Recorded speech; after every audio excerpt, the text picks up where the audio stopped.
तो जितनी भी सारी चीज़ें रहेंगी ये रिकॉर्डेड फॉर्मेट के अंदर रहेंगी।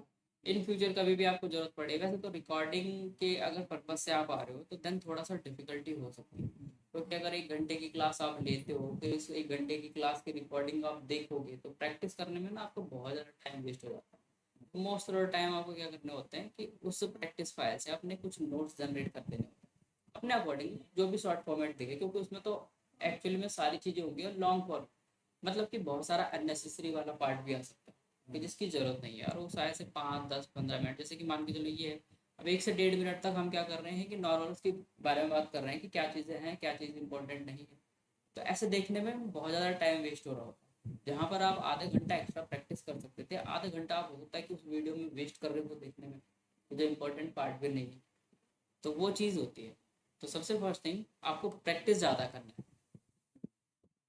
वीडियो जो है वो पर्पस अच्छा है, ऐसा नहीं है कि वीडियो के अंदर कोई प्रॉब्लम्स होती हैं, लेकिन अगर आप प्रैक्टिस ज़्यादा करोगे तो आपको ज़्यादा क्लियरिटी मिलेगी। ठीक है। एक्सेल के अंदर सारी चीज़ें जो होती हैं वो फॉर्मूलाज बेस्ड होती है, 99% सिनेरियो। ठीक है, हम 90% सिनेरियो बना लेते हैं कि जो हमारे पास फॉर्मूला से क्लियर की जाए। बाकी के जो 10% सिनेरियोज होते हैं वो फंक्शन के साथ क्लियर की जाती है। फंक्शन जैसे कि मैं यहाँ पर क्लिक कर रहा हूँ तो अप्लाई हो जा रहा है, मैं यहाँ पर क्लिक कर रहा हूँ तो अप्लाई हो जा रहा है।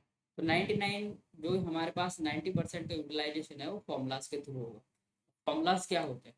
फॉर्मूलाज होता है कैलकुलेशन बेस्ड। ठीक है। मोर देन लगभग इसके अंदर हम 200 प्लस फंक्शन पढ़ेंगे।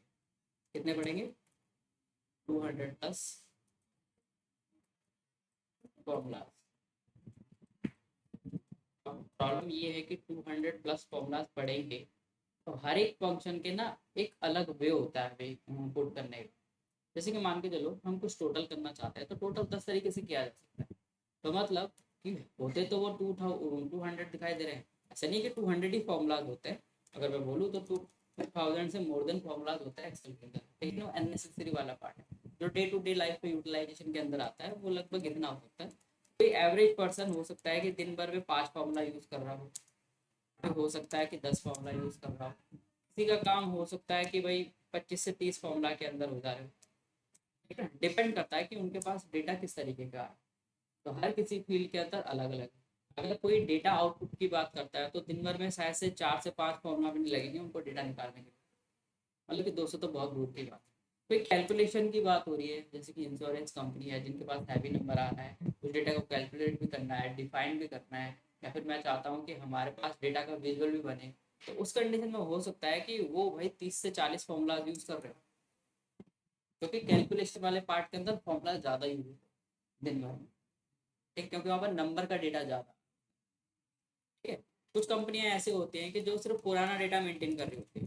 जब भी पुराने डेटा की बात की जाती है तो वहाँ पर लुकअप की बात की जाती है। तो वो कंपनियां क्या होती है कि दिन भर में ज़्यादा से ज़्यादा 6 7 बार वो फंक्शन लगाएंगे और उनका आंसर आ जाता है। 6 7 बार भी बहुत बार बोल दिया, एक ही बार लगाएंगे और एक ही फंक्शन से वो पूरा का पूरा डेटा निकाल सकते हैं। लुकअप मतलब ओल्ड डेटा निकालने के लिए, ओल्ड डेटा निकाल, मतलब ऑलरेडी सिस्टम में है, वो सिस्टम के अंदर अवेलेबल है, लेकिन मुझे निकालना है। जैसे कि हमारे पास दिल्ली सिटी की इन्फॉर्मेशन प्रोवाइड करनी होगी, हजारों बिल्स हो सकता है हमारे डेटा के अंदर दिल्ली सिटी के। एक कंपनी है जो कुछ ट्रेड कर रही है, चाहे सेल हो चाहे परचेज हो, तो हजारों बिल बना रही होगी ना। अब मैं देखना चाहता हूँ कि 2024 के बिल की इन्फॉर्मेशन निकल कर के आ जाए, उस कंडीशन में मुझे फिल्टर लगाना पड़ेगा। ठीक है। अब भाई किस कंपनी का कहाँ से लेके कहाँ तक कौन सा टाइम पीरियड के अंदर फाइनेंशियल ईयर के अंदर है नहीं है, वो सारी सिनेरियोज भी आते हैं, लेकिन वो डिफरेंट थिंग। फॉर्मूलाज की अगर बात करूँ तो फॉर्मूलाज जो होते हैं सम, जैसे कि काउंट, मैक्सिमम, मिनिमम, इस तरीके से फॉर्मूला जो होते हैं वो अप्लाई किए जाते हैं। ठीक है। फॉर्मूला के लगाने के अलग अलग वे हो सकते हैं एक्सेल के अंदर, जैसे कि most of the time equals to का यूटिलाइजेशन किया जाता है, कॉमा का यूटिलाइजेशन किया जाता है। ठीक है। यहाँ पर एट द रेट का यूटिलाइजेशन किया जाता है, माइनस का यूटिलाइजेशन किया जाता है, एंड का यूटिलाइजेशन किया जाता है, मल्टीप्लाई का यूटिलाइजेशन किया जाता है। तो बहुत सारे तरीके होते हैं फॉर्मूला को एक्सेस करने का। अब हो सकता है कि इनमें से सिर्फ आप इसका ही यूटिलाइजेशन करते हो सकता है, लेकिन हर एक कंडीशन के लिए एक डिफरेंट डिफरेंट सिचुएशन बनाई जाती है। मैं चाहता हूँ कि दो डिफरेंट डिफरेंट फंक्शन है उनको कैलकुलेट किया जाए साथ में। अब इसके लिए अलग से लगाओ, इसके लिए अलग से लगाओ, मतलब कि काम थोड़ा सा लेंथी हो जाता है। ठीक है ना। तो किसी भी फॉर्मूला को एक्सेस करने का एक इजी सा वे है कि आप बेसिकली 99% जो होते हैं वो लोग केवल इसका यूटिलाइजेशन करो, इसका इक्वल्स टू। ठीक है। अगर आप किसी फॉर्मूला को यूज करना चाहते हो तो इक्वल्स टू टाइप कीजिए। अब मैं अगर ए से देखूँ तो ए से कितने सारे फॉर्मूलाज हैं, है ना। बी से देखूँ तो बी से कितने सारे फॉर्मूलाज हैं। जरूरी नहीं कि हमारी फील्ड को इनकी जरूरत ही हो। हर पर्सन की फील्ड अलग होती है, हर पर्सन का डेटा अलग होता है, अलग अलग डेटा के लिए अलग अलग फंक्शन। ठीक है। तो हम वो पढ़ेंगे कि जो most of the time companies के अंदर काम आएंगे। ठीक है, जो कि आते ही आते हैं। जैसे कि अगर बात की जाए, फॉर्मूला अगर आप चाहो तो मैनुअल भी लगा सकते हो और ऑटोमेशन के थ्रू भी लगा सकते हो, ऑटोमेटिक। जैसे हमारे पास हम कुछ नंबर हैं,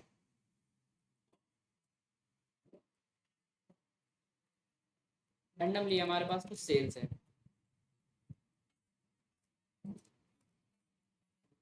अब कोई मुझे कहता है कि इस डेटा में आपकी टोटल सेल्स कितनी है। नॉर्मली इसके लिए फॉर्मूलाज वगैरह लगाने की जरूरत नहीं होती है। अगर आप इन नंबरों को सिलेक्ट करोगे, क्या करोगे, सिलेक्ट करेंगे, तो हमारे पास बाय डिफॉल्ट कुछ सिनेरियोज बन जाते हैं। आप यहाँ पर नीचे आओगे तो आपको ना कुछ कैलकुलेशन दिखाई देगी जो बाय डिफॉल्ट ये सॉफ्टवेयर खुद से कर लेता है, हमें करने की जरूरत नहीं होती। ठीक है, क्योंकि कोई कंडीशन इसके अंदर अवेलेबल नहीं। तो ये कह रहा है सम का मतलब होता है टोटल। तो इनको अगर टोटल किया जाए तो आपके पास कितने सिनेरियोज हो रहे हैं, 410। देखा जाए तो कितने हैं हमारे पास, ये टोटल 7 एंट्रीज है, 1 2 3 4 5 6 7। और इन सब का जो ओवरऑल एवरेज निकल करके आया है वो आ रहा है 58 समथिंग। ठीक है ना। तो ये उसकी बेसिक कैलकुलेशन आ जाती है। अब अगर आप चेक करना चाहते हो कि क्या ये सही बता रहा है या नहीं बता रहा है, तो उस कंडीशन में फंक्शन लगा सकते हो। जैसे कि अगर मैं लगाना चाहूँ सम, सम का मतलब होता है आपके डेटा के अंदर किसी चीज को टोटल कर देना। ठीक है। और ये ओनली नंबर फंक्शन के ऊपर अप्लाई किया जाता है। ठीक है। जैसे कि अगर मुझे इनका टोटल करना है, टोटल सेल्स अगर आप इसमें निकालना चाहते हो, क्या करोगे, फॉर्मूला लगाओगे, कौन सा लगाओगे, इक्वल्स टू के साथ। इक्वल्स टू, यहाँ पर क्या टाइप करना है हमें, सम टाइप करना है, SUM। अब सम से रिलेटेड बहुत सारे सिचुएशंस आते हैं, हमें हर किसी का यूटिलाइजेशन डिफरेंट डिफरेंट वे में करना है। फिलहाल के लिए हम बेसिक सम की बात कर रहे हैं, उसके अंदर कोई भी कंडीशन अभी अवेलेबल नहीं है। किसी पर्सन का, किसी इंडिविजुअल डेट्स का, किसी कैलकुलेशन से रिलेटेड अभी किसी की बात नहीं कर रखी। ये बात कर रखी है कि आपको इस डेटा के अंदर सिर्फ टोटल सेल्स लिखा है। ठीक है। तो हमें बेसिक लगाना है। यहाँ पर आप एक फॉर्मूला को तीन तरीके से एक्टिवेट कर सकते हो। या तो आप यहाँ पर टैब बटन दबा सकते हो, या तो आप यहाँ पर ब्रैकेट ओपन कर सकते हो, या तो आप इसी फॉर्मूला के ऊपर डबल क्लिक कर सकते हो, या तो आप यहाँ पर टैब दबा सकते हो। ये फॉर्मूला को क्या करेगा, एक्टिवेट। मान के चलो आप इस फॉर्मूला पर हो तो यहाँ पर टैब दबाओगे तो ये वाला फॉर्मूला एक्टिवेट हो जाएगा। डिपेंड करता है कि आप किसके ऊपर हो। ठीक है। तो अभी हम किस पे हैं, इस पे हैं, तो यहाँ पर टैब दबाएंगे तो मतलब ये जो फॉर्मूला है ये एक्सेस हो जाएगा। इसके अंदर ना कुछ सिंटैक्स आ जाते हैं। अच्छा, मैं ये बता देता हूँ कि एक्सेल के अंदर जो सिंटैक्स होते हैं ना वो थोड़े से डिफरेंट आते हैं, और गूगल शीट के ऊपर जब हम काम करने के लिए जाते हैं तो उसके सिंटैक्स थोड़े से डिफरेंट आते हैं। क्योंकि माइक्रोसॉफ्ट और गूगल दो अलग अलग कंपनियां हैं। तो ऐसा नहीं है कि भाई वो कंपनी मेरे ऊपर कॉपीराइट मार दे, तो उस कंडीशन में कुछ चेंजेस जरूरी होते हैं। ठीक है। तो तीन तरीके बताए, या तो आप यहाँ पर डबल क्लिक कर लो, या तो आप यहाँ पर ब्रैकेट ओपन कर लो, या तो आप यहाँ पर टैब बटन दबा सकते हो। ठीक है। इस तरीके से फॉर्मूला को यूज कर सकते हैं। अब हम चाहे तो इसको वन बाय वन, जैसे कि फॉर्मूला बता है, आप फॉर्मूला को मैनिपुलेट भी कर सकते हो, बट फिलहाल के लिए हम फॉर्मूला के अकॉर्डिंग चलेंगे। फॉर्मूला कह रहा है कि नंबर 1 कॉमा नंबर 2, नीचे सिंटेक्स आपको दिखाई देगा, ये बता रहा है कि कॉमा सिलेक्ट करने के बाद आप डिफरेंट कंडीशन पे जा सकते हो। तो हम इस तरीके से यूटिलाइजेशन कर सकते हैं। हाँ जी, इसको भी आप सिलेक्ट कर दो। ठीक है। अगर मैं इनको सिलेक्ट कर दूँ और उसके बाद आपको किसी फॉर्मूला को क्लोज करना, कैसे क्लोज होता है, ब्रैकेट बंद करके। तो इनका जो टोटल निकल करके आ जाता है 410 निकल करके आ जाता है। अच्छा, ये थी हमारे पास क्या, वन बाय वन कंडीशन। अगर हमारे पास एक ही रो या फिर एक ही कॉलम के अंदर सारी चीजें आ जाती हैं, उसके लिए क्या करोगे, जैसे कि टोटल सेल्स निकालना ही चाह रहे हो, तो इसके अंदर हम क्या कर सकते हैं, सम। अब क्योंकि ये एक ही साथ है सारे कॉलम में, तो अब इनको हम इंडिविजुअल नंबर नहीं मांगेंगे, ऐसा इनको हम एक रेंज कंसिडर करेंगे। ठीक है। अब इसका यूटिलाइजेशन कहाँ पर होता है? इसका यूटिलाइजेशन होता है डिफरेंट डिफरेंट वे में। मान के चलो आपके पास कोई वैल्यू सम, कोई वैल्यू यहाँ अवेलेबल है, कोई वैल्यू यहाँ अवेलेबल है, कोई वैल्यू यहाँ अवेलेबल है, तो डिफरेंट डिफरेंट जगह पर है ना। करने के लिए तो मैं इसको ऐसे भी सिलेक्ट कर सकता था, आ जाता हूँ इस रेंज के अंदर, लेकिन इस रेंज के अंदर जो भी होता है फिर उन सबको इंक्लूड कर देता है। ये तब होता है कि जब आपको जैसे कि different different worksheet different different book के अंदर करना होता है। डिफरेंट डिफरेंट वर्कशीट का मतलब कि कुछ जो डेटा है हमारे पास वो शीट 1 के अंदर है और कुछ डेटा हमारे पास दूसरी शीट के अंदर है। एक रेंज के अंदर नहीं आएगा, तो वो दूसरी दूसरी जगह पर, ठीक है। तो उस कंडीशन में आप क्या कर सकते हो, यहाँ पर इंडिविजुअल लगा सकते हो। लेकिन अगर वो एक ही शीट, एक ही रो, एक ही कॉलम के अंदर अवेलेबल है, तो एज अ आप उसको क्या कर सकते हो, रेंज कंसिडर कर सकते हो, ठीक है। यहाँ पर अगर मैनुअली कैलकुलेशन की बात की जाए तो मैनुअली कैलकुलेट भी किया जा सकता है, जैसे कि मैथमेटिक्स में हम करते हैं। तो इक्वल टू दिस, इसके अंदर हम प्लस कर देंगे, क्या प्लस कर देंगे, इसको प्लस कर देंगे, इसको प्लस कर देंगे, इसको प्लस कर देंगे, इसको प्लस कर देंगे, इसको प्लस कर देंगे, इसको प्लस कर देंगे, इसको। कितना आंसर निकाल रहा है? ये तीनों सेम आंसर निकाल रहे हैं, तो एक ही आंसर निकालने के लिए 10 अलग अलग वे हो सकते हैं। अब आप बोलोगे जब इसी से आंसर आ जा रहा है तो हम इन सब चीज़ों का यूटिलाइजेशन क्यों कर रहे हैं? यहाँ पर डेटा के ऊपर डिपेंड करता है। अगर डेटा के अंदर कोई भी प्रॉब्लम नहीं है तो देन आपका जो फंक्शन है वो नॉर्मली काम करेगा। लेकिन अगर इसके अंदर मैं कुछ भी चीज़ चेंज कर देता हूँ तो ये ना आंसर मेरे पास क्या करेगा, चेंज करके दे देगा। जैसे मान के चलो हमारे नंबर वाले डेटा के अंदर सम कुछ कैरेक्टर आ गया, क्या आ गया, कैरेक्टर आ गया। अब देखो इसने आंसर गलत देना स्टार्ट कर दिया, लेकिन जो हमने मैनुअली काम किया होगा वो अभी भी आंसर सही दे रहा होगा। हम्म, ठीक है। तो ये डिफरेंस होता है मैनुअल में और ऑटोमेटिक में। जैसे कि हम किसी कॉलम के अंदर एक साथ लगा देते हैं तो वहां पर क्या होता है कि यहाँ पर तो चलो 4-5 है तो हमें दिख जा रहा है, लेकिन यही अगर लाखों वाली एंट्रियां होती हमें क्या पता कि ये सही दे रहा है कि नहीं। उस कंडीशन में हमें चेक करना पड़ता है मैनुअली कि भाई ऐसा तो नहीं है हमारे डेटा के अंदर कुछ एरर्स हो। वैसे एरर चेकिंग के लिए भी फॉर्मूलाज होते हैं, बहुत तरीके के फंक्शन होते हैं, पर फिलहाल के लिए उनके ऊपर नहीं जाते।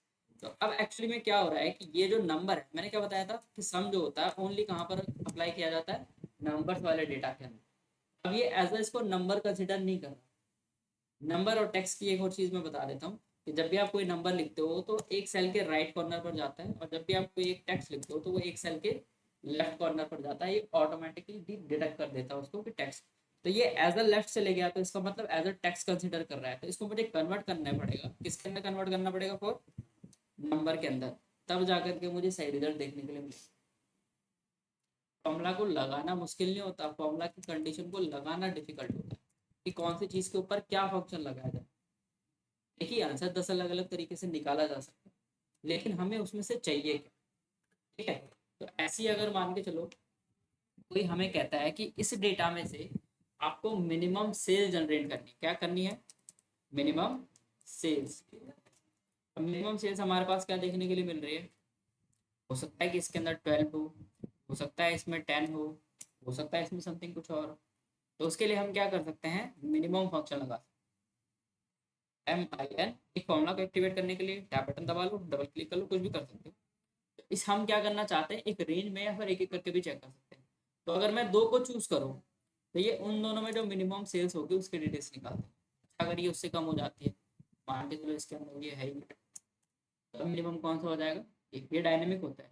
अगर हम कुछ चीज़ चेंज करेंगे तो ऑटोमेटिकली इसको पता चल जाता है, आइडेंटिफाई कर लेता है, ठीक है। तो अगर आप चाहो तो इसको सिंगल सिंगल में भी लगा सकते हो, और आप चाहो तो एज अ एक रेंज भी कंसिडर कर, ठीक है। ये क्या बताएगा कि आपके डेटा के अंदर मिनिमम, मिनिमम जो होता है वो 0 से नीचे भी होगा और 0 से ऊपर, दोनों में काम करता है, ठीक है। मान के चलो अगर आपके डेटा के अंदर -10 आ जाता है, मिनिमम जो हो जाएगा वो -10 हो जाएगा, ठीक है। और अगर हम मैक्सिमम चाहें तो MAX, तो उसके लिए आप क्या कर सकते हो, मैक्सिमम का फंक्शन यूज कर सकते हो। MAX डाल देना आपको यहाँ पर, ठीक है। मैक्सिमा भी होता है पर फिलहाल के लिए वो डिफरेंट कंडीशन में अप्लाई किया जाएगा। सेलेक्ट करेंगे इन सबको, क्लोज कर देंगे, तो आपके डेटा के अंदर जो मैक्सिमम वैल्यू होगी, मैक्सिमम वैल्यू जो कि कुछ भी हो सकती है, ठीक है। वो 1 डिजिट की भी हो सकती है, 10 डिजिट की भी हो सकती है, 20 डिजिट की भी हो सकती है, 30 डिजिट की भी हो सकती है, डिपेंड करता है। ठीक है। तो सम अगर हमें करना हो, जैसे कि टोटल करना हो, तो उसके लिए हम क्या कर सकते हैं, सम का यूटिलाइजेशन कर सकते हैं। मिनिमम अगर मुझे करना हो तो हम इस डेटा के अंदर मिनिमम का यूटिलाइजेशन कर सकते हैं। मैक्सिमम का यूटिलाइजेशन करना हो तो हम इस डेटा के अंदर मैक्सिमम फंक्शन का यूज कर सकते हैं। कभी कभी हमारे पास एक ऐसे डेटा की कंडीशन आ जाती है कि कोई पर्सन जल्दीबाजी में डेटा बना रहा है। अब उसने डेटा नाम से एक कॉलम जनरेट किया, और इसी के अंदर उसने क्या किया कि कुछ नंबर डाल दिए, कुछ टेक्स्ट भी डाल दिए।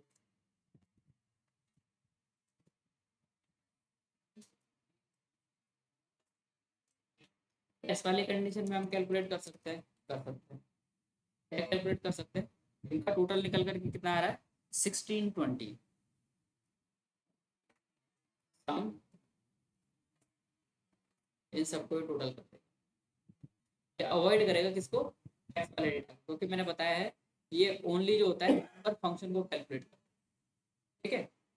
यहीं पर अगर मुझे पता करना होता है कि हमारे पास डेटा की कितनी एंट्रियां हैं, कभी भी ऐसा क्वेश्चन आता है कि हमारे पास डेटा की कितनी एंट्रियां हैं, तो मतलब कोई कह रहा है कि भाई गिनो इस डेटा के अंदर कितनी एंट्रियां हैं, मतलब कि कैलकुलेट करना है, काउंट करना है कि कितनी एंट्री आपके पास अवेलेबल है। तो काउंट के लिए हम यहाँ पर किस चीज़ का यूटिलाइजेशन कर लेंगे, यहीं पर आएंगे, काउंट का फंक्शन यूज कर लेंगे। काउंट भी जो होता है वो ओनली नंबर फंक्शन के ऊपर अप्लाई किया जाएगा, टेक्स्ट को ऑटोमेटिकली अवॉइड कर देता है। क्या करेंगे, यहीं पर जाएंगे, इक्वल्स टू काउंट। काउंट का मतलब होता है गिनना, और इसको गिनता है किसी रेंज में कुछ नंबर्स। तो कितने हैं हमारे पास टोटल, 4, 1 2 3 4। अच्छा, अगर मैं किसी को चेंज करूंगा नंबर में तो ऑटोमेटिकली उसको ये क्या कर लेगा, डिडक्ट। ये अवॉइड किसको करता है, टेक्स्ट डेटा को डिडक्ट करता है। अब कभी ऐसी कंडीशन आती है कि भाई आप इस डेटा में से देखना चाहते थे कि कितना डेटा आपके पास अवेलेबल है, तो हमारे पास तो 1 2 3 4 5 6 7 8 समथिंग कितना डेटा अवेलेबल है, लेकिन ये तो सिर्फ नंबर नंबर को गिन पा रहा है। पूरे डेटा की बात करनी है, जरूरी थोड़ी कि मेरे पास जो है वो नंबर के अंदर ही डेटा है, टेक्स्ट में भी आ सकता है, एड्रेस के फॉर्मेट में भी आ सकता है, तो उसके अंदर दोनों चीजें मिक्स होती हैं। तो देन उस कंडीशन में आप क्या यूज करोगे, उस कंडीशन में आप काउंट ऑल या फिर काउंट ऑफ फंक्शन बोलते हैं। ये क्या करता है, आपके डेटा के अंदर टेक्स्ट एंड नंबर बोथ को काउंट करता है। ठीक है। तो यहाँ पर जाएंगे, इसी के नीचे दिख जाएगा आपको काउंट, सेलेक्ट करोगे, एंटर करोगे, तो आपके पास टोटल कितनी एंट्रियां हैं, 8 एंट्रियां। ठीक है। तो ये आपका ऑल डेटा हो गया, ये आपका नंबर डेटा हो गया। कभी कभी ऐसा होता है कि आपको पता करना है कि इस डेटा के अंदर टेक्स्ट वाला डेटा कितनी बार आया, तब हमारे पास दो डेटा है, एक हमारे पास ऑल डेटा है, एक हमारे पास नंबर डेटा है। अगर हम ऑल डेटा में से नंबर डेटा को रिमूव कर देंगे तो क्या बचेगा, हमारे पास ओनली टेक्स्ट का डेटा बचेगा। तो हम यहाँ पर करेंगे टेक्स्ट के लिए equals to all data minus number data, तो ये हमें क्या बता देगा, टेक्स्ट। अगर मैं किसी को भी चेंज करूंगा यहाँ पर, ऑटोमेटिकली वहाँ पर रीड हो जाएगा कि नंबर कौन से हैं, टेक्स्ट कौन से। ठीक है। अगर आपके डेटा के अंदर कोई ब्लैंक आ जाता है तो ना ये टेक्स्ट है ना ये नंबर है, ये क्या करेगा, इनको ऑटोमेटिकली स्किप कर देगा। आपके पास कितनी एंट्री है टोटल, 7, 2 यहाँ है और बाकी की जो 5 एंट्रियाँ हैं वो यहाँ। ठीक है। एक जो है हमारे पास ब्लैंक एंट्री, ब्लैंक को भी गिनने के लिए फंक्शन होता है, इसके लिए आप यूज कर सकते हो काउंट ब्लैंक। ठीक है। तो यहाँ पर लगा लो काउंट ब्लैंक, ये आपके डेटा के अंदर ओनली जो ब्लैंक सेल्स होते हैं उनको गिनेगा। कितने सेल्स अभी हमारे पास ब्लैंक है। अच्छा, ब्लैंक की कंडीशन में कभी कभी ऐसा होता है कि आपने स्पेस टाइप कर दिया, तो ये ब्लैंक नहीं कंसिडर किया जाए। ठीक है। स्पेस होता है ना कि गलती से हमने दबा दिया, तो ये ब्लैंक नहीं माना जाएगा क्योंकि इसके अंदर डेटा है।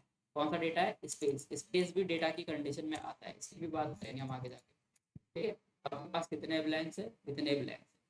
तो डेटा में अगर कभी जैसे आपके पास बहुत सारे नेम्स भरे हों, बहुत सारे बिल्स की डिटेल्स भर रखी हो, आपको पता करना है कि कहीं ऐसा तो नहीं है कि कोई बिल का नंबर मिस हो गया हो, समथिंग किसी चीज़ में मिस हो गया हो, तो उस कंडीशन में आप काउंट ब्लैंक का यूज़ कर सकते हो। ये आपको बता सकता है कि आपके डेटा के अंदर कहाँ पर चीज़ें खाली है।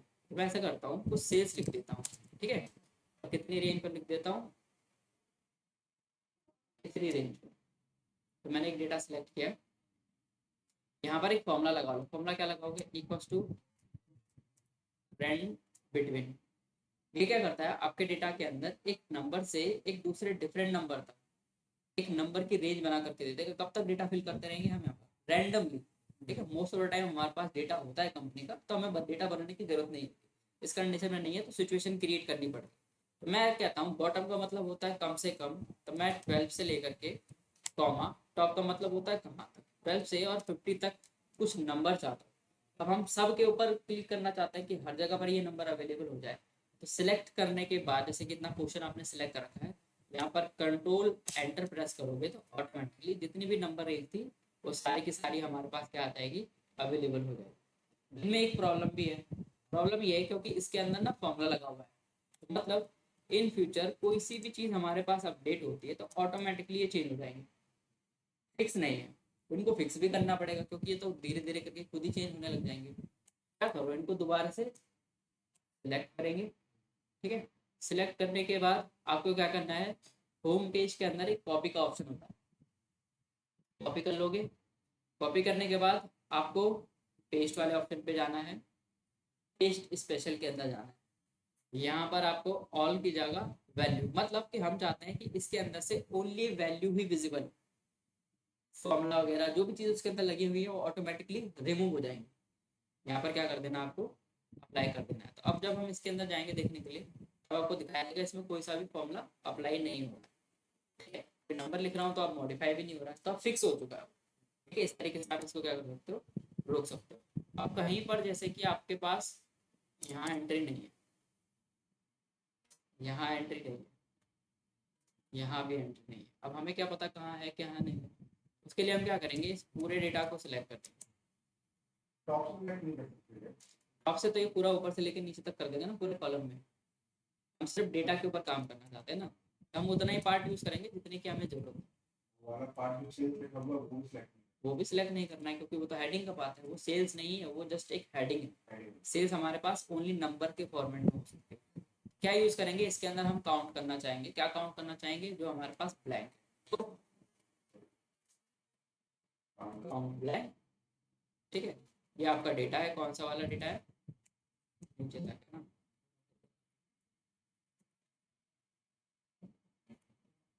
इसको ऊपर तक क्या कर लो, सिलेक्ट। कैसे सिलेक्ट कर सकते हो, शिफ्ट बटन को होल्ड करके आपको अप एरो का यूज कर लेना। ठीक है, माउस भी कर सकते हो। अब जितने भी आपके पास ब्लैंक होंगे वो दिख जाएंगे। आपके पास 3 ब्लैंक है। प्रॉब्लम ये होती है कि अगर हमारे पास यही 10 लाख एंट्रियाँ होती तो 3 ब्लैंक कैसे मिलेंगे। पता तो चल गया कि ब्लैंक है, लेकिन हमें यही नहीं पता कि कहाँ अवेलेबल है। यहाँ पे तो चलो छोटी रेंज में था तो दिख गया, कि अगर मैंने नीचे तक जैसे कि आपने बोला कि पूरे के पूरे कॉलम में लिखा होता देन कैसा पता चलता, क्या वहां तक हम ऐसे स्क्रॉल करते हुए जाते कि कहाँ ब्लैंक। तो ब्लैंक्स को फाइंड करना भी बहुत ज़्यादा इजी होता है। क्या करो, आप इस डेटा को दोबारा सिलेक्ट कर लो। क्या कर लोगे, इस डेटा को दोबारा से सिलेक्ट कर लोगे। सिलेक्ट करने के बाद आपको होम टैब के अंदर जाना है और कहाँ पर जाना, फाइंड एंड सिलेक्ट वाले ऑप्शन पे।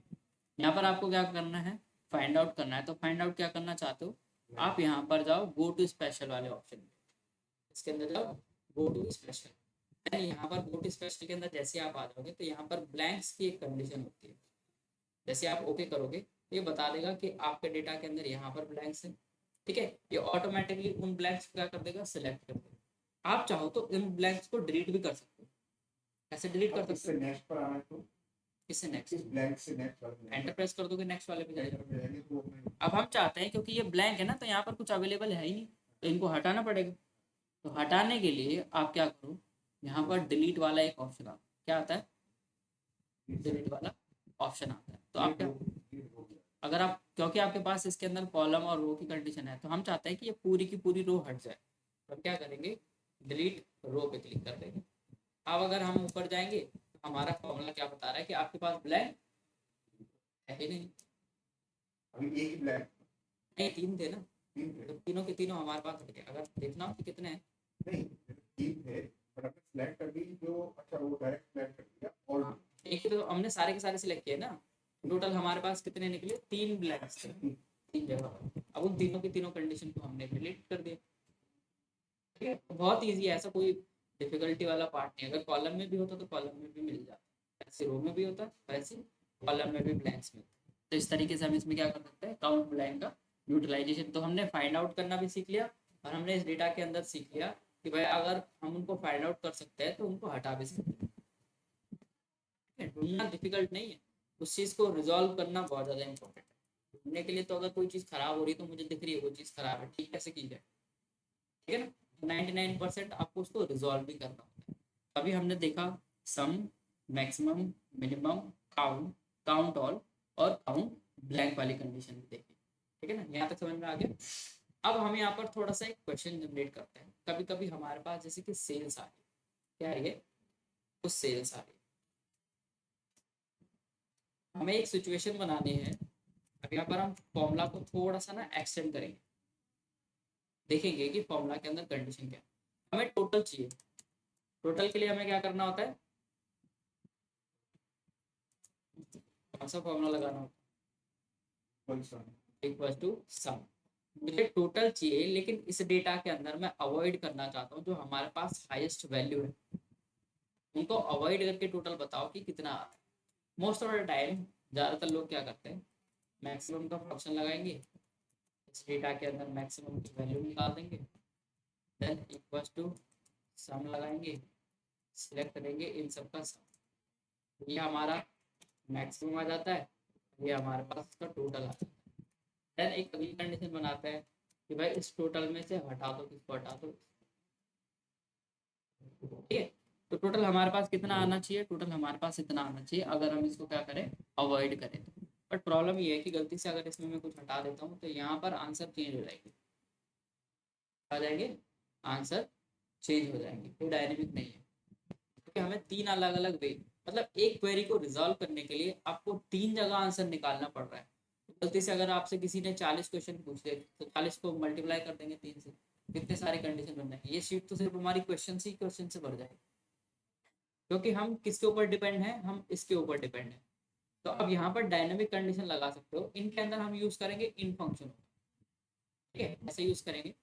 तो सबसे पहले हम यहाँ पर टोटल निकालना चाहेंगे, तो टोटल निकालने के लिए सम, इसमें से सम करो इसके अंदर से। अब इसके अंदर से मैं नहीं चाहता हूँ, किसको नहीं चाहता हूँ, मैक्सिमम वैल्यू को, तो उसको हम क्या कर देंगे, अवॉइड। मैंने बताया था ना कि माइनस फॉर्मूला एक्टिवेशन के लिए भी होता है, तो हम इसको यूज करेंगे, ठीक है। हटाना चाहते हैं, किसको हटाना चाहते हैं, हमारे डेटा के अंदर मैक्सिमम, इसकी बात कर रहे हैं, इसकी सिलेक्ट करके एंटर करेंगे तो हमारे पास क्या आंसर आएगा। अगर मान के चलो 1000 एंट्री आ जाती, नहीं चाहते थे कि हमारे डेटा के अंदर है, ठीक है। और देखा जाता तो वैसे इनका आंसर कितना निकल करके आता, इधर निकल करके 1300, लेकिन इसको अवॉइड करने के बाद हमारे पास क्या आंसर आ रहा है, ये आंसर आ रहा है।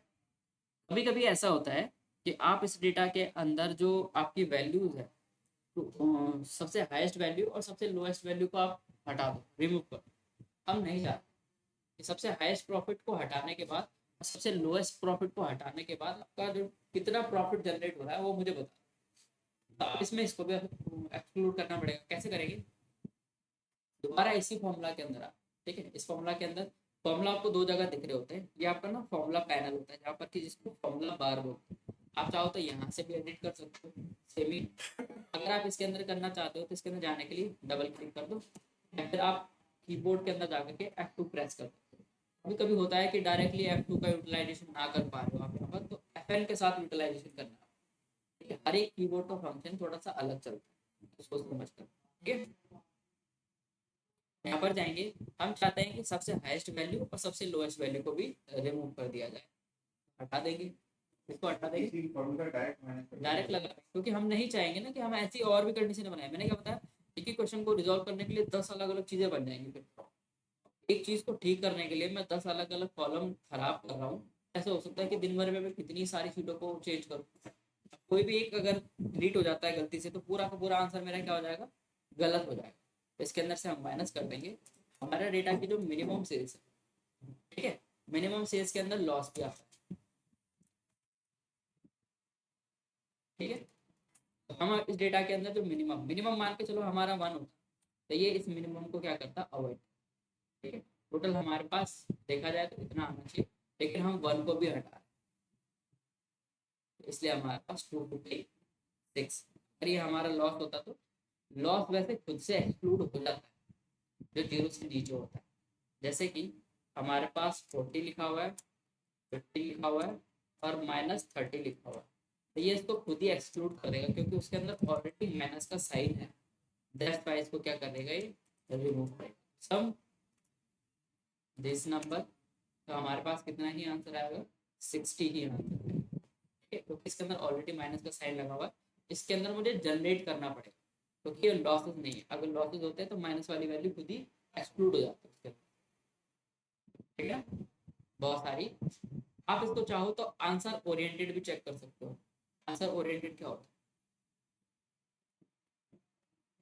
जैसे कि कोई आपको कहता है आपके पास ये डेटा है, अब क्या इनकी सेल जो है वो टोटल सेल 300 से ज़्यादा हो रही है, नहीं हो रही है, मतलब उनको नंबर से मतलब नहीं है, उनको बस इतना चेक करना है कि हो रहा है या नहीं हो रहा है, मतलब हाँ या ना में आंसर बता, ट्रू और फॉल्स बोलते हैं उसको। तो उस कंडीशन में हम फॉर्मूला के अंदर ही लॉजिक डालेंगे। क्या डालेंगे, फॉर्मूला के अंदर ही लॉजिक। कैसे डाल सकते हो, सब चेक करना चाहते हैं कि इनका टोटल, अब क्या इनका टोटल मोर देन है 300 के, ये मुझे बता देगा नहीं। अगर होता, मान के चलो यहाँ पर मैं 100 करता हूँ तो आई थिंक अब 300 हो जाएगा। वो नीचे भी लिखा हुआ आ रहा है कि ये तब आता है कि जब आपके पास वो तो नंबर आ रहा है ना। हाँ, ट्रू और फॉल्स डिफरेंट चीज है और नंबर अलग चीज है। हाँ मतलब 256 है नंबर आई थिंक लास्ट में सम, अब इट इज ग्रेटर देन इनका 300 जो और है, नॉट, बट वो स्टेटमेंट वहां आता है। ठीक है, तो ये वाला तब होता है कि जब आपको जरूरत होती है, किसी चीज की नीड होती है आंसर की। उनको ये नहीं चाहिए कि कितना आपने अमाउंट, उनको ये नहीं चाहिए कि भाई आपने कितना टारगेट अचीव कर लिया, क्या आज का टारगेट अचीव हुआ था या नहीं हुआ था। मुझे ये नहीं जाना कि टारगेट 1000 था, 500 था, 2000 था, समथिंग कुछ भी, लेकिन क्या आज का टारगेट अचीव हुआ है, हाँ या ना, इसमें आंसर। तो ये सिनेरियोज भी होते हैं, इसके अंदर आप खुद का भी लॉजिक बिल्ड कर। इसे मैं चेक करना चाहता हूँ कि कोई मुझे कहता है कि आपके पास ऐसे रैंडमली कुछ ये डेटा है एक्स का या फिर नंबर का, इसके अंदर चेक करो कि आपके पास जो है वो नंबर की एंट्री 10 से ज़्यादा है या फिर 10 से नीचे है। तो यहाँ पर कम है तो पता चल जाएगा कि 10 से नीचे होती, लेकिन ज़्यादा होती तो उस कंडीशन में same to same found select करते, इनकी एंट्रियाँ मोर देन है 10 से, मना कर देंगे 10 से ज़्यादा नहीं ना, 1 2 3 4 5 6 कितने काउंट आ रहे हैं हमारे पास, ये ओनली 5 काउंट आ रहे हैं। ये अगर 10 से ज़्यादा काउंट होते तो ये मुझे क्या बता देता, ट्रू बता देता। ठीक है ना, बहुत ईजी है। अभी तक हमने देखा सम, मैक्सिमम, मिनिमम, लार्ज, है ना, इस तरीके से। कभी कभी एक ऐसी कंडीशन आती है कि आप इस डेटा के अंदर से सेकंड हाईएस्ट वैल्यू निकालना चाहते हैं। हाईएस्ट वैल्यू निकालना हो तो हम निकाल पाते हैं, कैसे निकाल पाते हैं हम, मैक्सिमम लगा करके। ये फंक्शन में बार बार इसलिए लगा रहा हूँ ताकि आपको याद हो जाए कि आप भूल ही ना पाओ इसको। नहीं तो ऐसा होता है कि थोड़े टाइम बाद आपको क्वेश्चन तो समझ में आ रहा होता है लेकिन फंक्शन लगाना भूल जाते हैं कि फंक्शन किस तरीके से पुट किया जाए। ठीक है, तो अब हमें यहाँ पर सेकंड हाईएस्ट वैल्यू की बात की जा रही है, मतलब सेकंड मैक्स वैल्यू, उसकी बात की जा रही है, सेकंड मैक्स वैल्यू। अगर मुझे फर्स्ट निकालना होता तो मैक्सिमम डाल देता, इसके लिए आपको अब फॉर्मूला चेंज करना है। एक होता है largest value, first largest, second largest, third largest, fourth largest, तो अब वो वाला मुझे लगा सकते हो। तो इक्वल टू लार्ज का फॉर्मूला लगाएंगे। अब लार्ज में ना एरे और के, तो एरे का मतलब होता है एक रेंज, क्या होता है, किस एरिया में से आप निकालना चाहते हो। ए का मतलब होता है पोजीशन, किस पोजीशन के डेटा को फाइंड आउट करना। हमने बोला इस रेंज में से फर्स्ट पोजीशन के डेटा को निकाल। क्या करो, फर्स्ट पोजीशन, फर्स्ट पोजीशन का मतलब मैक्सिमम, ठीक है। सेकंड पोजीशन का मतलब क्या होता है, सेकंड मैक्सिमम। सेकंड नंबर का मैक्सिमम कौन है, ये है। मान के चलो यहाँ 100 लिखा हुआ, यहाँ पर लिखा हुआ है 70, ठीक है। तो अब 100 और 70 के बीच में कोई है ही नहीं, तो ये 70 को क्या मानेगा, 100 मानेगा। ठीक है ना, चल अगर मुझे यहाँ पर निकालना third largest value, third largest value, कभी कभी होता है कि हम हमारे डेटा के अंदर से सेकंड तो स्मॉलेस्ट वैल्यू निकालो, ठीक है, होता है ना। तो जैसे कि हमने यहाँ पर लार्ज का फंक्शन लगाया, यहाँ पर हम क्या लगा देंगे, स्मॉल का function equal to smallest value. इसी रेंज में से कौन से की बात की जा रही है, सेकंड, क्योंकि वो लार्ज था मतलब ऊपर से नीचे के लिए, ये स्मॉल है मतलब नीचे से ऊपर के लिए। तो अगर मैं फर्स्ट स्मॉलेस्ट वैल्यू, तो फर्स्ट स्मॉलेस्ट मतलब ये, ठीक है, जरूरी नहीं है फर्स्ट लिखा हो, मान के चलो 5 लिखा है, तो फर्स्ट स्मॉलेस्ट वैल्यू हमारे पास कौन सी हो जाएगी, 5। सेकंड स्मॉलेस्ट वैल्यू जो इससे बड़ी है, 5 के बाद सीधा 15 आ रहा है, ठीक है ना। नेक्स्ट हमारे पास ऐसी कंडीशन आती है कि कब तक हम इनकी रैंकिंग निकालेंगे। मान के चलो कि कोई मुझे कह रहा है कि फर्स्ट की आप रैंकिंग निकालना चाहते हो, तो इक्वल टू मैक्सिमम फंक्शन से निकाल देंगे, ये पहला हो जाएगा, इक्वल टू लास्ट का फंक्शन डाल करके ये हमारा क्या हो जाएगा, सेकंड वैल्यू हो जाएगी, इक्वल टू इससे लास्ट लगाओगे। तो कब तक इनकी रैंकिंग निकालते रहेंगे हम, टाइम लगेगा ना बहुत ज़्यादा, वन बाय वन करके। तो इस सिनेरियो में जब मल्टीपल पूछे जाए कि इनकी रैंकिंग बताओ, तो उसके लिए फिर हम इनका यूटिलाइजेशन नहीं करेंगे कि फर्स्ट पे ये है, सेकंड पे ये है, थर्ड पे ये है, ये बहुत ही लेंथी हो जाएगा। तो क्या यूटिलाइजेशन करेंगे, यहाँ पर आप यूज कर सकते हो rank function, rank function for ranking purpose.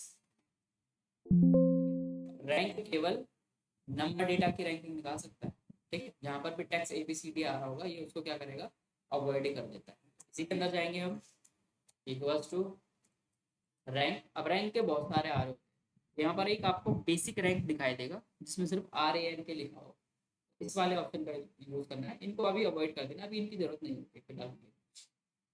Rank लगाओगे तो यहाँ पर पूछ रहा है नंबर, रेफरेंस और ऑर्डर। नंबर का मतलब, अब क्योंकि नंबर्स लिखा होता तो हम सबको सिलेक्ट कर देते कि ये एक की बात कर रहा है, तो हम बोलेंगे कि इस नंबर को आप कंपेयर करो इन सब से, इस नंबर को कंपेयर करो इन सब से और बताओ कि इसकी रैंकिंग क्या है। रैंकिंग दो तरीके से आती है, एक असेंडिंग ऑर्डर में आती है और एक डिसेंडिंग ऑर्डर में आती है, ठीक है। आप इसको ऐसे भी कर चाहो, आप चाहो तो आप इसको ऐसे भी बना सकते हो, कैसे, इस नंबर को चेक करो इस पूरे की पूरे कॉलम में रैंक, हो सकता है कि बहुत सारे हो हमारे पास, तो उस कंडीशन में हम पूरे के पूरे कॉलम को सिलेक्ट करते हैं, क्योंकि एक एक करके सिलेक्ट करने के लिए जाएंगे ना, तो हो सकता है कि हम पूरे सिलेक्ट करने में टाइम वेस्ट कर दें। यहाँ पर आपका क्या होता है कि ज़्यादा से ज़्यादा टाइम सेव हो रहा होता है। ये अभी हमें कौन सा बता रहा है, फोर्थ रैंक बता रहा है। अगर मैं इसको ड्रैग करूँ नीचे के लिए, तो सबकी रैंकिंग आ गई, पहले पे कौन सा है, दूसरे पे कौन सा है, तीसरे पे कौन सा है। यहाँ पर मुझे वन बाय वन करके निकालना पड़ रहा था, सेकंड थर्ड फोर्थ, यहाँ पर मुझे ऑटोमेटिकली पता चल जा रही है। अब अगर फोर्थ की निकालूं, तो लार्ज, इसमें से फोर्थ की रैंक निकालो, तो फोर्थ पे कौन सा है, 35। यहाँ पर भी फोर्थ पे कौन सी रैंकिंग आ रही है, फोर्थ पे आई थिंक, हाँ ये रहा 35 यार, ठीक है ना।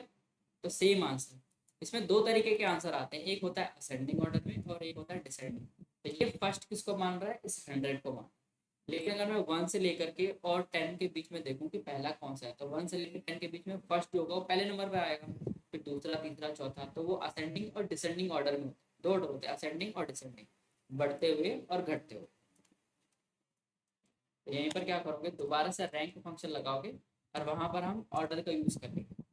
तो रैंक दिस की चेक करना चाहते हो आप, इसमें इस ऑर्डर में चाहते हो, मैंने बोला असेंडिंग ऑर्डर मतलब बढ़ते हुए 1 2 3 4 5 6, डिसेंडिंग का मतलब 10 9 7 इस तरीके से आएगा। तो हम यहाँ पर क्या करेंगे, डिसेंडिंग वाले ऑप्शन पे जाओ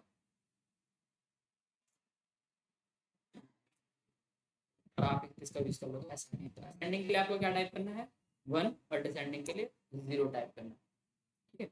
एंटर प्रेस करोगे तो इसकी रैंक पहले अगर बड़े से देखा जाए तो फोर्थ नंबर पर, अगर इसको मैं नीचे से ऊपर चेक करूँ तो ये 7th नंबर पर आ। अभी हमने बताया कि 1 असेंडिंग 0 डिसेंडिंग, या फिर लिखा था तो राइट आंसर। हाँ जी, तो इसके अकॉर्डिंग देखा जाए तो ये highest rank to lowest rank के हिसाब से ये 10वें नंबर पर आ। लेकिन अगर हमारा नीचे से ऊपर के लिए देखा जाए तो ये हमारे पास पहले मिल जाए, फिर उसके बाद 15 आएगा, लेकिन ये क्या होगा कि हाईएस्ट रैंक के अकॉर्डिंगली 10वें नंबर पर है, तो ये 9वें नंबर, असेंडिंग और डिसेंडिंग, ठीक है। जैसे कि हमारे पास यहाँ पर लिखा हो 1 3 5 7 9 4 समथिंग कुछ इस तरीके से लिखे हुए हैं, ठीक है। अगर मैं इसको चेंज करना चाहूँ तो सिलेक्ट करूँगा और यहाँ पर एक हमारे पास ऑप्शन होता है large to small, sort and filter वाले ऑप्शन में। तो अगर स्मॉल टू लार्ज करेंगे तो ये उस तरीके से कन्वर्ट कर देगा, और लार्ज टू स्मॉल करेंगे तो बढ़ते से घटने तक। ये अल्फ़ाबेट में भी काम में आता है, ये डेट में भी काम में आता है, और ये नंबर्स में भी काम में आता है, ठीक है। तो इस तरीके से हम क्या कर सकते हैं, यहाँ पर फंक्शन का यूटिलाइजेशन कर सकते हैं। फंक्शन, एक ही फंक्शन बहुत सारे तरीके से आंसर निकालता है। आपको बस पता होना चाहिए कि कहाँ पर कॉमा लगाना है, कहाँ पर नहीं लगाना, कहाँ पर आपको कॉमा पास करना होता है, कहाँ पर नहीं पास करना होता है, कहाँ पर ब्रैकेट क्लोज कर देना है, उसका ध्यान रखना है। क्योंकि यहाँ पर जो है ना, मोस्ट ऑफ द टाइम अभी आप कुछ भी लगाओ, एक बेसिक फंक्शन भी लगाओगे, और यहाँ पर अगर ब्रैकेट क्लोज नहीं करोगे, एंटर करोगे, तो ये खुद से क्लोज कर देता है, अपने आप हो जाएगा, क्योंकि कंडीशन नहीं है। लेकिन मैं अगर इसके अंदर कंडीशन डालूँ तो उसके अंदर फिर ये ऑटोमेटिकली क्लोज नहीं होगा। जब तक आप इसको प्रॉपर क्लोज नहीं करोगे तब तक ये क्लोजिंग नहीं देगा, ठीक है। मल्टीपल सिनेरियोज के अंदर हर एक चीज़ का आपको ध्यान रखना है, कहाँ पर कॉमा लग रहा है, कहाँ पर नहीं लग रहा है, कहाँ पर रो का डेटा आ रहा है, कहाँ पर कॉलम का डेटा आ रहा है, कहाँ पर मल्टीपल वैल्यूज का डेटा आ रहा है, तो ये डिपेंड करता है, ठीक है। इस तरीके से आप क्या कर सकते हो, कंडीशंस बना सकते हो। फॉर्मूलाज कुछ बहुत ज़्यादा डिफिकल्ट नहीं होते। पर डे भी अगर मान के चलो, आप अगर 10 से 12 फॉर्मूलाज कर रहे हो तो देन बहुत होता है, क्योंकि आगे जाके यही इंपॉर्टेंट हो जाएंगे। जब हम लॉजिकल फंक्शन कुछ मेन डेटा के ऊपर काम करेंगे, या फिर क्वेश्चन आंसर, या फिर किसी असाइनमेंट के अंदर काम करेंगे, तो वहां पर जो बेसिक फंक्शन होता है ना, 99% स्टूडेंट बेसिक फंक्शन के अंदर ही हटते हैं, क्योंकि उनको क्वेश्चन ही समझ में नहीं, उनको पता है कि हमें करना क्या है, हमें पता है कि इसको ठीक करना है, लेकिन मैं चेक कैसे करूँ कि इसके अंदर मिस्टेक्स कैसी है, वो प्रॉब्लम होती है बेसिक फंक्शन। क्योंकि बेसिक जो है ना, स्टार्टिंग में बहुत लाइट लग रहा होता है, लेकिन ये बहुत ज़्यादा डिपेंड होता है एडवांस के ऊपर। तो एडवांस में हम तभी काम कर सकते हैं कि जब हमें बेसिक फंक्शनों को चलाना आता है। मैंने क्या बताया कि लगभग 200 से ज़्यादा फॉर्मूलाज होते हैं, जिसमें से 90% जो है वो बेसिक फॉर्मूलाज के ऊपर रन करेंगे। जो एडवांस वाले होते हैं वो डिपेंडेंट होते हैं इनके ऊपर, कि अगर आप इनको नहीं लगाओगे तो वो खुद के सिनेरियो जनरेट नहीं करेंगे, ठीक है। तो अभी हमने देखा ओनली आज, मैं यहाँ पे लिख देता हूँ, नंबर फंक्शन। नंबर के लिए अलग होते हैं, एक्स के लिए अलग होते हैं, डेट के लिए अलग होते हैं, टाइम के लिए अलग होते हैं। अब इनको हम याद तक रख पाएंगे ना जब हम इनको देखें, ठीक है। एक और चीज, मान के चलो कभी आपके पास एक ऐसी कंडीशन आती है, जब हम किसी डेटा को सिलेक्ट कर रहे हैं तो हमें यहाँ पर नीचे एक एवरेज दिखा रहा है, एवरेज दिखा रहा है। अब ये एवरेज किस तरीके से यहाँ पर आ रहा होगा वो देख, जैसे सम होता है, मैक्सिमम होता है, मिनिमम होता है, ऐसी एवरेज, ठीक है। जैसे हमारे पास कुछ ऐसे रैंडम नंबर है, तो इनका अगर आप एवीजी निकालना चाहो तो क्या एवरेज होगा, एवरेज, एवरेज का मतलब इन सबको अगर टोटल किया जाए और इक्वली डिस्ट्रीब्यूट किया जाए सबके हिस्से में, तो सबके हिस्से में कितना कितना आएगा, 39। हमें चेक करना है कि ये रिजल्ट सही है या नहीं है। मोस्ट ऑफ द टाइम आपको पता होना चाहिए आंसर सही आ रहा है कि नहीं आ रहा है। तो कैसे पता करेंगे, सबसे पहले इसने क्या किया होगा, इसने दो काम किए। सबसे पहले तो इसने सम किया होगा, सम करने के बाद इसने पता किया होगा कि कितने हैं, तो उसके लिए इसने काउंट किया, ठीक है। और काउंट करने के बाद इस नंबर को डिस्ट्रीब्यूट कर दिया इन सबके हिस्से में इक्वली, ये आंसर आया। अगर हम एवरेज लगा देते हैं, एवरेज से भी लगभग हमारे पास मिलती ही चीज़ें देखने को मिलती हैं। अगर मैं कहीं पे भी चेंज करता हूँ तो यहाँ पर भी सेम मॉडिफायर, ठीक है। तो एक्चुअली मैं ये दो चीज़ों को परफॉर्म कर रहा हूँ, वो कैसे कर रहा होता है, कुछ इस तरीके से करता हूँ, ठीक है। एवरेज निकालना चाहो तो कुछ इस तरीके से निकाल सकते हो। यहाँ पर अगर टेक्स्ट आ रहा होता तो देन हमारा एवरेज ऑटोमेटिकली चेंज हो जाता, ठीक है। तो ये ऑटोमेटिकली खुद ही कैलकुलेट कर देता है कि इसको नहीं देना है मुझे, ठीक है, क्योंकि नंबर फंक्शन है तो ये टेक्स्ट को नहीं देता है। नंबर फंक्शन का मतलब कि अगर सारे टेक्स्ट हो जाते हैं,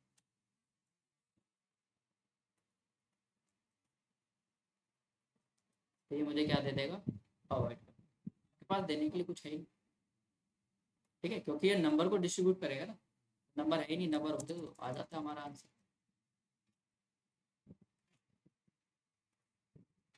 तो पता चल जाता। तो फॉर्मूलाज को कुछ इस तरीके से याद करना हो, इन फॉर्मूलाज को जितना ज़्यादा आप प्रैक्टिस करोगे उतना ज़्यादा आपके लिए बेनिफिट हो जाएगा। 99% क्वेश्चन के अंदर ही आंसर होता है, 90% होता है तो क्वेश्चन के अंदर ही आंसर देखने के लिए मिल जाएगा। तो भाई मुझे क्या चाहिए, टोटल चाहिए, किसी पर्सन का चाहिए, किसी इंडिविजुअल डेट का चाहिए, किसी डे के अकॉर्डिंग चाहिए, किसी ईयर के अकॉर्डिंग चाहिए, ठीक है ना। उनके लिए हमें क्या करना पड़ेगा, इन फंक्शनों को भी तो पढ़ना पड़ेगा, टेक्स्ट हो गए, नंबर हो गए, टाइप हो गया, डेट हो गया, ठीक है। तो आज की क्लास के अंदर हमने कुछ बेसिक नंबर फंक्शन पढ़े हैं, अब कल वाली क्लास के अंदर थोड़ा सा इनको हम एक्सटेंड भी करेंगे, ठीक है। पहले देखना जरूरी है कि इतना लगा पा रहे हो कि नहीं लगा पा रहे हो, ऐसा नहीं है कि हम करते तो जा रहे हैं लेकिन अप्लाई नहीं कर पा रहे। एक ही क्लास को 2 बार रिपीट करने का कोई बेनिफिट नहीं होता, ठीक है। भले आप कम करो लेकिन समझ करके करो, एक्यूरेसी इंपॉर्टेंट होनी चाहिए। ऐसा नहीं है कि मैं 100 चीज़ें कर रहा हूँ, 100 में से तो 60 चीज़ें मैं गलत ही कर दे रहा हूँ, और एक पर्सन मान के चलो 60 ही चीज़ें कर रहा है, लेकिन 60 में से वो 50 चीज़ें सही करते हैं, है ना। तो ये इसकी एक्यूरेसी अच्छी है, इसके पास स्पीड तो है, लेकिन ये पहले गलत करता है, पहले गलत कर रहा है, जब उसको पता चल रहा है कि नहीं ये रॉन्ग है तो फिर दूसरा फंक्शन यूज कर रहा है, एक नहीं तो दूसरा, दूसरा नहीं तो तीसरा, तीसरा नहीं तो चौथा, मतलब कि कुछ ना कुछ लग जाए। ऐसे भी होते हैं। तो 2 ही तरीके के स्टूडेंट होते हैं, जो थोड़ा सा टाइम दे करके करते हैं, और या फिर जो सीधा आंसर देने में भी वो करते हैं, वे डायरेक्टली हमारा ये आंसर आ जाए, लेकिन कैसे आए हमें वो भी तो है पता करना। हमें पता है कि 2 + 2 4 होता है, कितना निकल करके आएगा, 4 ही निकल करके आएगा, लेकिन किस सिनेरियो में निकल करके आएगा, हम इसको चेंज कर सकते हैं, 10 भी तो हम इसको 22 भी तो बना सकते हैं उस कंडीशन में, क्योंकि ऐड करने की बात की जा रही है। तो कभी ऐड का मतलब होता है कि उनको जोड़ना भी होता है, उनको कंबाइन भी करना होता है, तो डिपेंड करता है क्वेश्चन के ऊपर। 99% चीज़ें जो होती है क्वेश्चन के अंदर ही रिजॉल्वेबल होती है, ठीक है। बाकी ये सारी चीज़ें फॉर्मूलाज बहुत ज़्यादा इंपॉर्टेंट है। बहुत सारे लोग कहते हैं कि पाइवट वगैरह हम लगा तो सेम चीज़ें हो जाती है, रिपोर्ट उसके अंदर भी बन जाती है, विजुअलाइजेशन के काम में आता है, चार्ट के काम में आता है। हर चीज़ पाइवट से नहीं होगी, कुछ रिपोर्टिंग क्या होती है हमें खुद से भी बनानी होती है। फॉर्मूला जो होते हैं वो डायनेमिक वे में परफॉर्म करते हैं, कि अगर आप कहीं भी कुछ भी चीज़ चेंज करोगे तो आपके पास वो सडनली अपडेट दे देगा, ये मॉडिफिकेशन होगी। पाइवट के अंदर प्रॉब्लम ये है कि आपको पाइवट चलाना आता है तो आप उसको टाइम टू टाइम रिफ्रेश करोगे, कर दिया मैंने चेंजेस किए हैं, फिर मुझे पाइवट को अपडेट करना पड़ेगा। अगर मैंने 10 पाइवट लगा रखे थे तो 10 पाइवट को अपडेट करना पड़ेगा, क्योंकि उसके अंदर रियल टाइम पर आंसर जो होते हैं वो जनरेट नहीं होते, अपडेशन में डालना पड़ता है फिर जाकर अपडेट होते हैं। आपको आता है पाइवट टेबल चलाना, तो मतलब सामने वाले को पर्सन को जरूरत थोड़ी कि उसको भी आता हो, क्योंकि हमें भी तो ये रिपोर्ट, कभी भी हम रिपोर्ट के ऊपर काम कर रहे होते हैं तो हमें पता होता है कि हमें हमारे पास क्या है क्या नहीं है, हम दूसरे पर्सन के लिए बना रहे हैं, चाहे वो अपने मैनेजर के लिए हो सकता है, चाहे एम्प्लॉय के लिए हो सकता है, किसी के लिए भी हो सकती है। अब औरों के लिए बना रहे हैं ना, हमें तो पता है कि हमारे पास कौन कौन से बिल्स आ रहे हैं, कितना उनका अमाउंट हो, लेकिन सामने वाले पर्सन को दिखाने के लिए उसको नहीं पता कि कितना है, ठीक है। 99% चीज़ें क्या चलेंगी इसके अंदर, फॉर्मूलाज के अकॉर्डिंग चलेंगी। बाकी छोटी छोटी चीज़ें होती है ये तो डायरेक्टली हम 2-3 क्लास के अंदर भी खत्म हो, ठीक है। ये इतना इंपॉर्टेंट नहीं है, ये इंपॉर्टेंट तब हो जाता है कि जब आपको थोड़ा सा फंक्शनैलिटी डालनी होती है उसमें, थोड़ा सा क्रिएटिविटी, लुक को इनहेंस कर देना, रिपोर्ट थोड़ी अच्छी सी दिखनी चाहिए, अगर 10 लोगों के सामने दिखा रहे हैं वो क्रिएटिविटी वाला पार्ट के अंदर है, ठीक है। तो आई होप आपको यहाँ पर ये समझ में आया कि ये क्यों इम्पोर्टेंट है। एक चीज बताइए, हाँ नीरज बोलो। जो एरर्स वाला जो आपने बताया था कि जिसमें एरर आया था एंड देन उसको आपने रेक्टिफाई किया था नंबर में। हम बहुत सारी टाइप्स की एरर आती है, कहीं पर हो सकती है कि एन ए की एरर आ जाए, कहीं पर हो सकती है वैल्यू की एरर आ जाए, ठीक है, कहीं हो सकती है कि डी स्लैश वो आई की एरर आ जाए ना, बहुत सारी टाइप्स की एरर आती है, तो डिफरेंट डिफरेंट टाइप्स की एरर आती है। फिलहाल के लिए एरर्स के अंदर हम नहीं जाएंगे, क्योंकि एरर्स के अंदर जाएंगे तो रिजॉल्व भी करना पड़ेगा उनको, तो अभी इनको अवॉइड करेंगे, ठीक है। किया था। स्पेल की एरर आती है, जहाँ पर आपका फॉर्मूला जो होता है दिख तो रहा होता है लेकिन स्पेल जो होता है वो मैच नहीं कर रहा होता, मतलब सिंटैक्स मैच नहीं कर रहा। हमें लगाना तो आ गया, लेकिन हमें यही नहीं पता कि कौन से डेटा पर लगाना है। उस कंडीशन में भी प्रॉब्लम आ जाती है। तो हमें ऐसा लग रहा होता है जैसे कि हम अगर यहाँ पर ही कुछ लगा दें, जैसे कि मान के चलो एवरेज ही निकालने की कोशिश करो, अब हमें लग रहा है कि फॉर्मूला गलत है। जैसे ये नंबर है हमारे पास, एवरेज ही लगाया, तो हाँ कोई किसी को लगेगा कि फॉर्मूला नहीं है, फॉर्मूला गलत लगा दिया भैया आपने। तो फॉर्मूला गलत नहीं है, हम रॉन्ग डेटा पर उसको अप्लाई करें, ठीक है ना। तो बहुत सारे सिनेरियोज होते हैं। फिलहाल के लिए वो ये कमेंट ये हाईलाइट करता है कि आपके डेटा के अंदर सम एरर्स हैं, तो ये कुछ इन्फॉर्मेशन दे रहा होता है, ठीक है। इस चीज़ के लिए इंडिकेशन के लिए होता है। एरर्स भी बहुत टाइप्स की होती है, और एरर्स को फाइंड आउट भी किया जा सकता है, उनको रिजॉल्व भी किया जा सकता है, ठीक है। बहुत सारी चीज़ें होती हैं, जैसे कि मान के चलो NAR होते हैं, एरर्स आ रही होती है, तो एक एफ एरर का स्पेसिफिक फॉर्मूला भी होता है कि आपके डेटा के अंदर अगर समथिंग कुछ एरर आ रही है तो उस कंडीशन में आपको क्या देना है, कैसे उनको ठीक करना चाहते हो। अगर एरर आ रही है तो देन आपको क्या प्रोसेस अप्लाई करना है। बहुत सारे सिनेरियोज होते हैं, रिजॉल्वेबल भी होते हैं, ऐसे कोई प्रॉब्लम वाली बात नहीं है, ठीक है। तो एरर्स की भी बात करेंगे, लेकिन उसके लिए स्पेसिफिक टॉपिक आएगा, अभी जाके बात करेंगे, ठीक है। अभी ऊपर ऊपर से देख करके कोई फायदा नहीं है, टॉपिक वाइज चलेंगे तो ज़्यादा बेनिफिट रहेगा। कल हम इनको एक्सटेंड करेंगे, अभी हम केवल एक सिंगल सिंगल सिनेरियोज में काम कर रहे हैं, कल हम मल्टीपल सिनेरियोज के ऊपर भी काम करेंगे। तो इतनी प्रैक्टिस करोगे तभी जाके कल वाला टॉपिक भी समझ में आएगा। और हो सकता है कि कल हम दो फॉर्मूलाज को मर्ज भी करें, ठीक है ना। कि भाई अगर मैं सम के साथ काउंट का यूटिलाइजेशन करना चाहूँ तो कर सकता हूँ, सम के साथ एवरेज का यूटिलाइजेशन करना चाहूँ तो कर सकता हूँ, किया जा सकता है, ऐसा जरूरी नहीं है, ठीक है। तो उसके लिए पहले इनको बेसिक समझना जरूरी है कि कौन सा फंक्शन कहाँ पर अप्लाई करें, ठीक है। अगर इस शीट में देखना हो, वैसे तो ये मैं शीट शेयर कर दूंगा, इस शीट में अगर देखना हो कि फॉर्मूला कहाँ पर अप्लाई किया हुआ है, तो मोस्ट ऑफ द टाइम आपको ऐसे जाना पड़ेगा, तो बहुत ज़्यादा टाइम लगेगा। तो इससे अच्छा क्या करो, आप यहीं पर आओगे तो यहाँ पर एक फॉर्मूलाज वाला पैनल दिखाई देगा। क्या दिखाई देगा? फॉर्मूलाज वाला पैनल दिखाई देगा। इस पैनल पर आपको क्लिक करना है, और यहाँ पर एक ऑप्शन आ रहा होता है, यहाँ पर फॉर्मूलाज वाले ऑप्शन में जाओगे तो फॉर्मूला का एक ऑप्शन आ रहा होता है। जैसे इस पर क्लिक करोगे तो आपके डेटा के अंदर जहाँ भी आपने लगाए होंगे ना, ये ऑटोमेटिकली उनको क्या कर देगा, डिडक्ट कर देगा, ठीक है। इस तरीके से आप अब अगर आप कुछ भी लगाते हो, मान के चलो कि यहाँ पर दो नंबर थे, ठीक है, कुछ इस तरीके के, यहाँ पर आपने सम लगाया, फॉर्मूला तो लग रहा है, लेकिन ये आपको रिजल्ट प्रिंट नहीं देगा, ठीक है। अगर आप चाहते हो कि इसका रिजल्ट आ जाए तो फिर इसी वाले ऑप्शन पर जाकर आप इसको दोबारा से इनेबल कर दीजिए। अब आपको ये क्या कर देगा, रिजल्ट दिखा देगा। अगर आप इसको एक्सटेंड कर रहे हो तो ऑब्वियसली बात है, यहाँ से बंद भी करना है। कहाँ से होता है? फॉर्मूलाज वाले ऑप्शन में स्टॉप फॉर्मूला, और ये सभी में अवेलेबल होगा, ठीक है।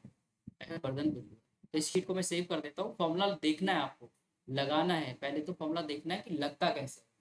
एक नहीं, मैंने कम से कम 4-5 अलग अलग तरीके के फॉर्मूला बताए कि फॉर्मूला ऐसे लगाए जाते हैं। इनका यूटिलाइजेशन भी करेंगे, लेकिन धीरे धीरे करेंगे, कंडीशन देने की।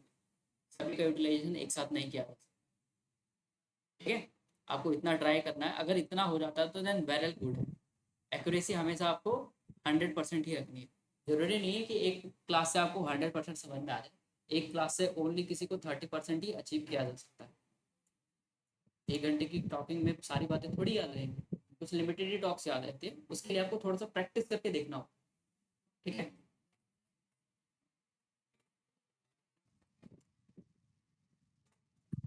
रिकॉर्डिंग एक बार फॉरवर्ड कर दीजिएगा, हाँ जी, ये रिकॉर्डिंग भी मिल जाएगी आपको, ठीक है। मैं आपको टेक्स्ट भी कर दूंगा एक बार। हाँ, मेरा नंबर अगर किसी पे अवेलेबल नहीं है तो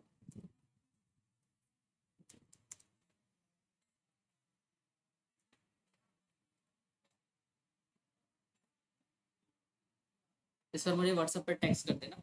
ये रिकॉर्डिंग और ये जो मटेरियल है ये दोनों आपको प्रोवाइड हो जाएगी। और एक स्पेसिफिक फोल्डर जरूर बना लेना, उसके अंदर आप चाहो तो क्लास की रिकॉर्डिंग होगी, क्लास की फाइल होगी, जो भी मैं आपको शेयर करूँगा उसी के अंदर रखना है। ऐसा ना हो कि कल को मिस हो गया है, मेरा डेटा डिलीट हो गया बहुत टाइम, क्योंकि क्या होता है ना कि मुझे भी ढूंढने में प्रॉब्लम आती थी।